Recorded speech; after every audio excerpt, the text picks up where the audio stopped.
The rain poured down in thick gray sheets as Sam drove her old Ford slowly down the dark winding road. She had just finished a late shift at the diner and was exhausted, wishing she could just pull over and sleep.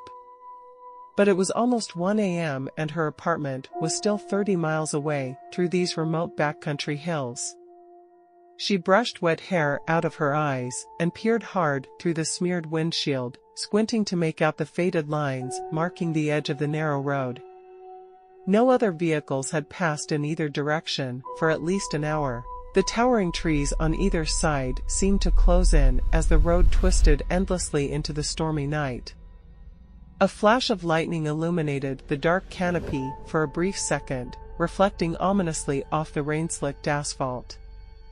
In that split second, Sam caught a fleeting glimpse of headlights in her rearview mirror, closer than they should be.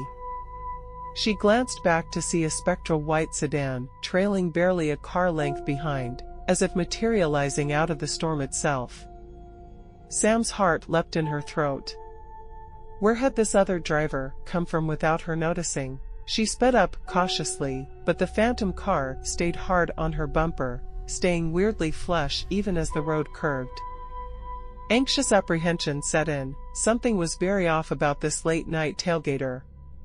Gaining confidence in the empty road, Sam pressed down on the gas pedal, surging ahead well past the speed limit. But in her mirrors, impossibly, the ghostly vehicle effortlessly matched her accelerated pace, as if tethered to her bumper by an invisible cord. A spike of fear shot through Sam's core as icy realization dawned. There was no other driver. She slammed on the brakes and spun her wheel, tire screaming.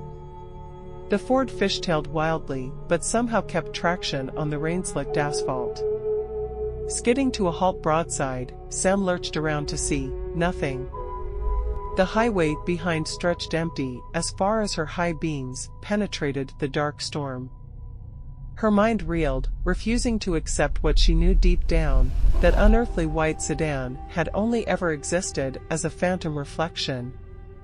Sam gunned the engine back into motion, beyond unsettled yet desperate to put miles between herself and this cursed stretch of back road. The miles dragged on endlessly as Sam's panic and exhaustion mounted in equal measure. She doubled back repeatedly, sure she must have missed a turn somewhere in her frazzled state. Yet the lonely two-lane highway revealed no alternative paths or signs of civilization. Somehow, impossibly, she had become lost on this empty nocturnal ribbon, cutting through the endless forest. Lightning flashed again to reveal Sam's blood turn cold. There in the glass, creeping steadily closer, loomed the deathly pale apparition. She stomped on the pedal with a terrified sob, rocketing down the road at suicidal speeds, with no care for her own safety or the treacherous conditions. But no matter how recklessly fast Sam drove, the phantom car gained with preternatural ease, ever maintaining the same ominous distance. Its shrouded driver stared hollowly from the blackness within, goading her towards some inevitable grim conclusion.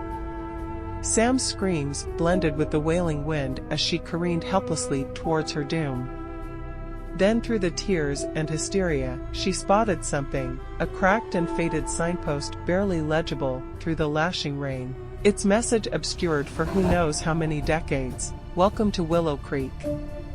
With an almighty effort, Sam pulled her faltering vehicle into a wild sideways skid. She stumbled dazed from the wreck as the engine gave its final wheeze, stumbling blindly into the inky forest. Behind, the ghost sedan slowed to a drifting halt, headlights boring into the black woods where she had disappeared. Hours seemed to pass as Sam crashed through the drowned wilderness, branches whipping her like skeletal hands. When dawn's first light finally filtered grayly through the trees, she found herself standing waist-deep in a stagnant swamp surrounded by skeletal willows. With the phantom car nowhere in sight and the storm fading, Sam began to doubt her sanity. But as she staggered morosely from the sucking mire, a rusted sign caught her eye half-sunk in the bog, the rotting remains of an old highway marker obliterated by encroaching swamp, detour Willow Creek Bridge out. The truth hit Sam with a chill that had nothing to do with the constant rain. This lonely two-lane was a ghost highway, its blacktop long reclaimed by the forest, and the pale sedan that dogged her relentlessly through the storm was no ordinary phantom. It was the eternal spirit of some perished soul, forever bound to patrol Willow Creek's eldritch depths in search of its next victim. Sam had narrowly cheated fate itself in these unnatural woods. Shaking and spent, she vowed never to test the powers binding this place ever again. Whatever passed for Willow Creek, its dark secrets were best left undisturbed.